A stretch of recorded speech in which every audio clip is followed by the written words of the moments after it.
Today, folks, we're going back to a different little era here. Anybody remember these things?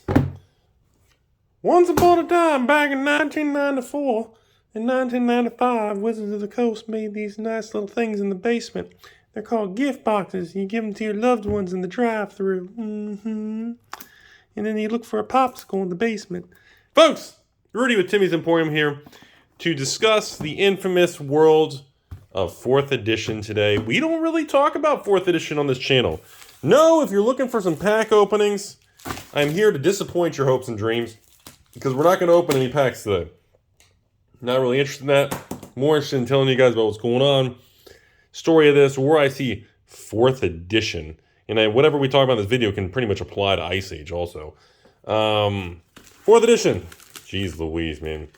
The product that became mainstream here in Florida once it became readily available compared to Revise and everything before that because it didn't make it to the East Coast.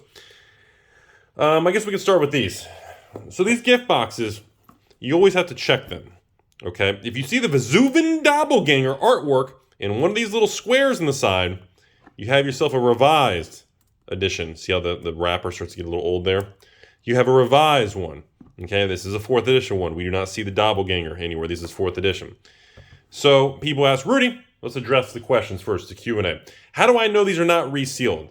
Well, the seal is very old and very distinctive, and also they had these free little mini stickers placed on there, which would be very, very difficult to duplicate the age and specific positioning and blah, blah, blah. So if you have wrapping, even without the WotC logo, but it has these gold things on them for 4th edition, chances are you're going to be just fine. Inside of these, you're supposed to have, and it should say on the box, the 2 4th edition starter decks, right? Yeah, 2 60-card decks, one for each player, some counters and little foo-foo stuff, fun little rule books and checklists. But the value is in the two starter decks, essentially. That's where the value is. The revised ones are worth quite a bit, but they're super hard to find because they manufactured these right between the revised 4th edition. And when they ran out of revised, they kept making these. They changed the little artwork on one of the cards, the Doppelganger, that's not in 4th edition, and they made the rest of these in 4th edition.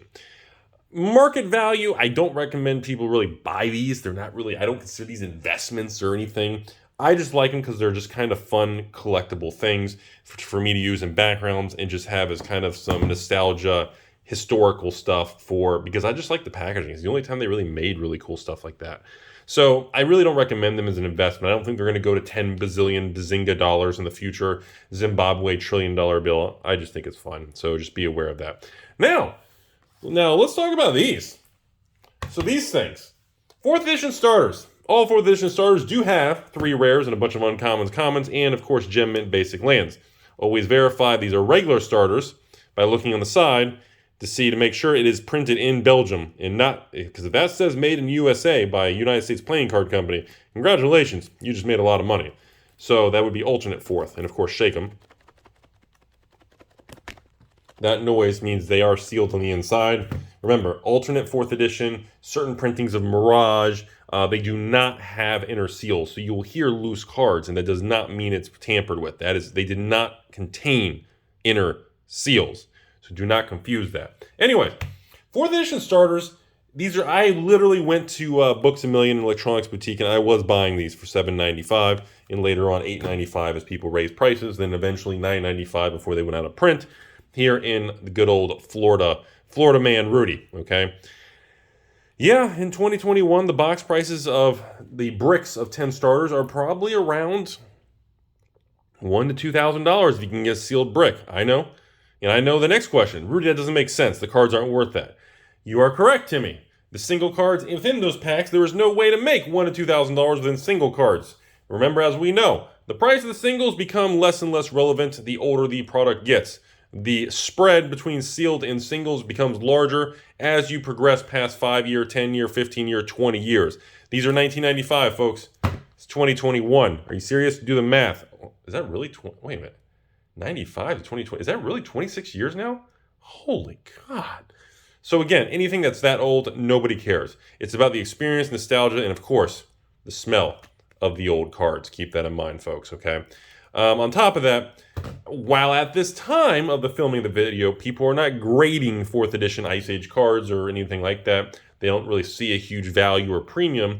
And with grading companies still kind of shut down on pause with Beckett and PSA due to the influx of Pokemons and Pikachus stacked to the ceiling, I don't think that grading this era of card is going to become a thing anytime soon.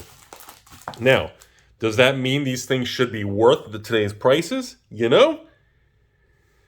The answer is yes. This is simply a play on lack of supply. That's all it is. The cards within it are never going to become worth ABU prices, not even revised level, okay? Yes, the print run's huge. No, there's not a ton. There's not 10,000 of these boxes left sealed in 2021. Now, when we get over the booster packs, same thing. Remember, a brick of these things would be 3 starters, again, or 3 rares per starter, 10 starters per starter brick. These booster packs, again, 1 rare, 3 uncommons, the rest commons. There were no basic lands in the booster pack. They actually removed the basic lands, if I recall correctly, from that because of people complaining of opening packs and getting a ton of basic lands. Yeah, you guys have seen those vintage openings on everybody else's channels and open boosters. You can see how many basic lands you can pull. So just the overall concept of 4th edition is, we had this come into the store, and just a gentleman just wanted to sell some of this. I guess he found it in his grandmother's basement next to the fish tank with the ferret who had 6 arms. I'm not sure how that's possible.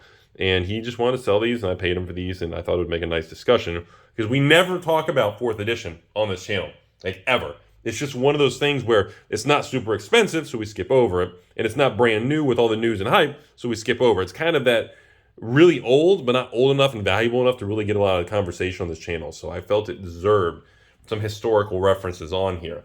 Before we end the video today, I do want to comment on the single cards within the set.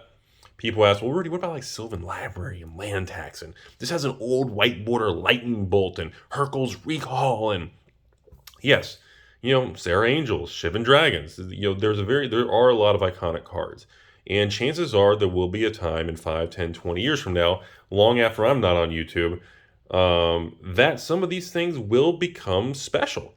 And there's going to be a point, and I've told you all this, the ABU cards are going to be so rare and expensive, they are just going to be museum level products like Arabian Nights. They're just not going to be on the open market.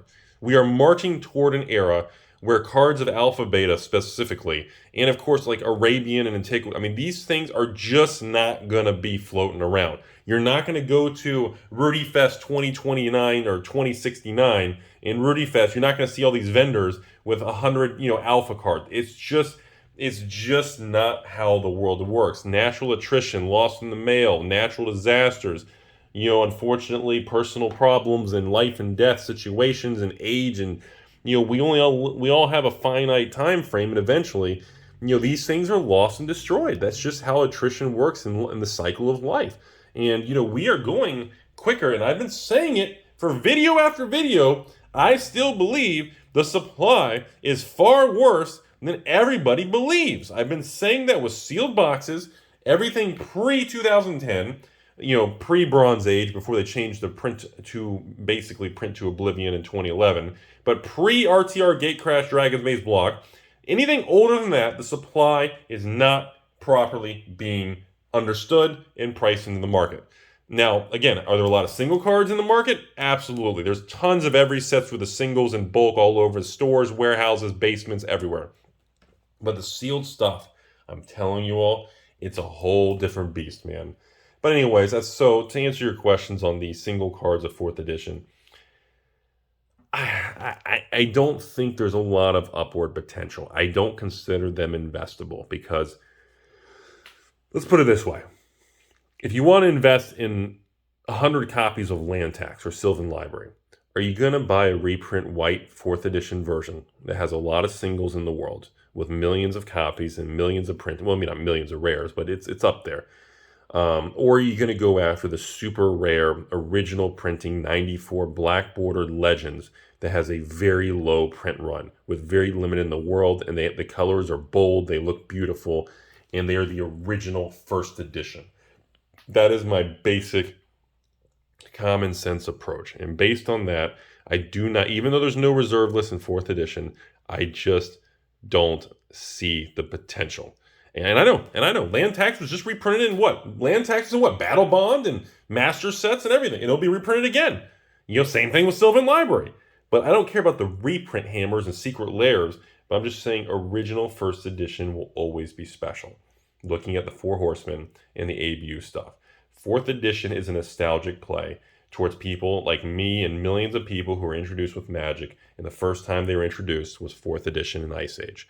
And I think moving forward, the sealed product of people wanting to go back and re-experience, cracking a pack of this from a long time ago will continue to hold value, and people will go after it. I think that alone is worth more than any of the cards.